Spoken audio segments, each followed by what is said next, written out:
The COVID-19 pandemic is creating unprecedented challenges, and research shows consumers are looking for safer and more reliable payment options. Consumer expert Claudia Lombana is tracking the trend and is teaming up with Visa to share some information about government prepaid debit cards. Welcome, Claudia. Hi there. Thanks for having me on. So when we talk about COVID-19, how is that changing the way consumers do business?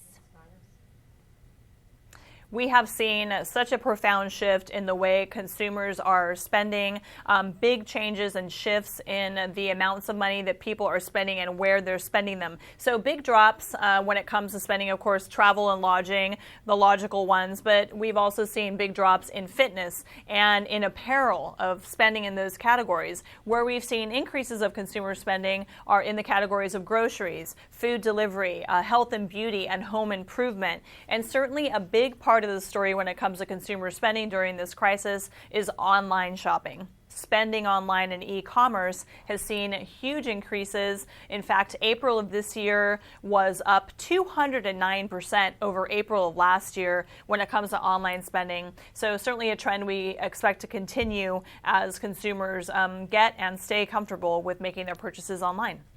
Yeah, I know about some of that online spending firsthand, and several of my friends have mentioned that that's been something they've been doing. So what about some of the other ways? Can you speak to other ways people are being affected by the pandemic? Definitely. I think that anxiety and stress has certainly been a key feeling for many people during this pandemic. We know that government stimulus has helped millions of Americans, but there are still about 4 million people who have not received their government stimulus yet. Those who have received it may have gotten a paper check or direct deposit to their bank accounts, but for the remaining about 4 million Americans who have not received their government stimulus, the government has decided to instead send out an electronic impact payment card. So those 4 million folks are going to be receiving a Visa prepaid debit card in the mail, and this card will come preloaded with those stimulus funds. Now, we want to make sure that people who are waiting for their stimulus are aware of this, because the card comes in a pretty plain white envelope, which some people are mistaking for junk mail and even throwing away. So we want to make sure that people who are still awaiting the stimulus payment are on the lookout for this plain white envelope. It comes from Omaha, Nebraska. The organization is called the Money Network Cardholder Services. That's who the envelope is addressed from.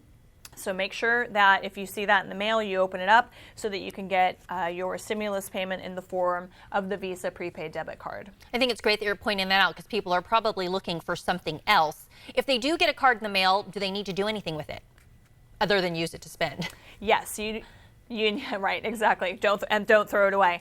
You'll want to activate it just as you would with any other debit or credit card. There will be information that comes along with the card in the envelope giving you specific instructions on what you need to do to activate the card. Your name will be on the card, so when you call in to activate, you will be asked for your name. You will be asked for your social security number in order to ensure that fraud is not taking place, and then you will be asked to attach a PIN code to the card, again, to ensure security. And then you'll be able to use this card anywhere that you would use a traditional debit card, whether it's an in-person purchase, an online purchase, withdrawing money from an ATM. You can even take funds from the card and have them transferred directly into your bank account. So a lot of convenience in addition to security coming along with this card. So this card works just like any other Visa prepaid card you may have. Obviously, there's a certain amount designated for that card.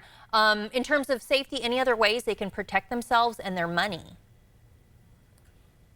Yes, it does come with the traditional uses of any Visa card or a Visa debit card. In addition to that, it comes with Visa's zero liability fraud protection. So should a fraudulent transaction occur, Visa has you covered as a consumer to ensure that you don't get stuck paying for that fraudulent transaction. Now, during a time of crisis such as we are in right now, people should also be on the lookout for suspect emails with links. Make sure you're not clicking on links unless it's from a trusted source. Phone calls that claim to be from some sort of a financial institution asking you for personal information. Visa, for example, will never call and ask for your personal account information. So just being smart about what information you're giving over the phone or via email and not clicking on any of those suspect links can also help keep you protected. Claudia, great information. Where can people go if they want more information? You can either go to visa.com or they can go to eipcard.com. All right. Thanks so much for telling us about that this morning.